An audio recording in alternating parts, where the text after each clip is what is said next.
Dhone TDP party నాయకుల అసత్య ఆరోపణలు, అబద్ధాలు 2 రోజుల్లో జరగబోయే ఎలక్షన్స్లో లబ్ధి పొందాలన్న ఉద్దేశంతో వాళ్ళు చేస్తున్నటువంటి కుట్రలు, కుతంత్రాలు కొనసాగుతూనే ఉన్నాయి.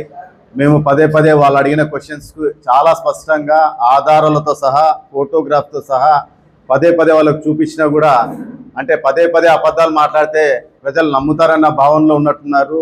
విఘ్నులైన డోన్ ప్రజలు కళ్ళకు కనిపిస్తున్న అన్ని ప్రాజెక్ట్స్ను, అభివృద్ధి చెందినటువంటి డోన్ను కళ్ళారా చూస్తున్నారు. దాన్ని 13వ తారీఖు జరిగే ఎలక్షన్స్లో స్పష్టంగా వాళ్ళ అభిప్రాయాన్ని తెలియజేస్తున్నారు. ఇది స్పష్టం. కాబట్టి మీరు పదే పదే అబద్ధాలు, బురద జల్లే కార్యక్రమం దయచేసి మానుకోండి అని చెప్పేసి వాళ్ళకి నేను సజెస్ట్ చేస్తూ ఉన్నా. మళ్ళీ ఒకసారి వాళ్ళు అడిగిన పదే పదే క్వశ్చన్స్కు ఫైనల్గా ఆన్సర్లు చెప్పాలన్న ఉద్దేశంతో ఈ ప్రెస్ మీట్ పెట్టడం జరిగింది. దానికి సంబంధించి 2-3 విషయాలు. గవర్నమెంట్ హాస్పిటల్లో మరి కొత్తగా మొన్నటి వరకు ఏం చెప్పినారంటే 3 కోట్ల రూపాయల అవినీతి జరిగింది అని చెప్పేసి చెప్పే దానికి కొనసాగింపుగా మేము అన్ని ఆధారాల సహా చూపిస్తే మళ్ళీ ఆయన ఏం చెప్తారంటే 3 కోట్లు కాదు, ఇప్పుడు 20 కోట్ల రూపాయలు అవినీతి జరిగింది దాంట్లో అని చెప్పేసి ఆరోపణ చేస్తున్నారు.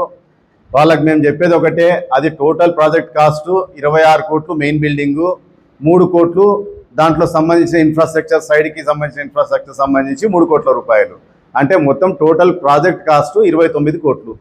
29 కోట్లలో మీరు ఆరోపణలు చేస్తున్న విధంగా నిజంగా 20 కోట్ల రూపాయలకిన బుగ్గన సారిగిన తీసుకొని ఉంటే ఆడ ఏంది ఉండదు, ఉత్త స్థలం తప్ప, ఖాళీ స్థలం తప్ప ఏమి ఉండదు. ఇంకా ఏమేమి చేసినాం అనేది మళ్ళీ ఒక్కసారి మీ ద్వారా ఆయన తెలియస్తా. మెయిన్ గేట్ కాంప్లెక్స్ కల్లారా కనిపిస్తూ ఉంది, ఫోటోగ్రాఫ్ సహా చూపిస్తున్నాం మేము. తర్వాత కాంపౌండ్ వాలు, 4 సైడ్స్ కాంపౌండ్ వాలు జరిగిందా లేదా, కళ్ళకి కనిపిస్తున్నారా లేదా, 4 సైడ్స్ కాంపౌండ్ వాళ్ళు. తర్వాత అంబులెన్స్ గ్యారేజ్ ఇంకొక పార్ట్, మార్చిలో ఇంకో లోపల భాగము, సీసీ రోడ్స్ చుట్టూ, ఆ హాస్పిటల్ చుట్టూ సీసీ రోడ్స్. ఇది హాస్పిటల్, మెయిన్ హాస్పిటల్ 26 కోట్ల రూపాయలతో.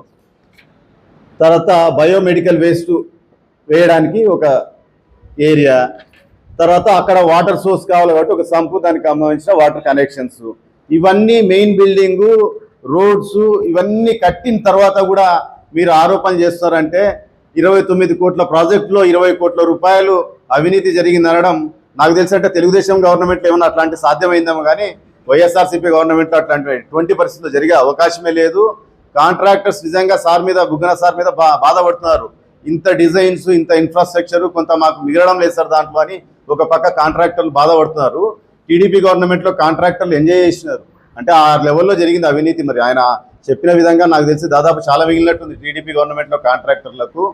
మరి అటువంటివి బుగ్గన సార్ కార్యక్రమంలో జరిగే ప్రసక్తే లేదు. కాబట్టి మళ్ళీ ఒకసారి మీకు 100 పడకల ఆసుపత్రికి సంబంధించిన అన్ని ప్రూఫ్స్ మళ్ళీ ఒకసారి ఇచ్చినాము. దాదాపు 18% ట్యాక్సెస్ ఉంటాయి, కన్స్ట్రక్షన్ జరిగింది, అన్ని కార్యక్రమాలు జరిగినాయి, ఫోటోగ్రాఫ్ ద్వారా చూసినాం.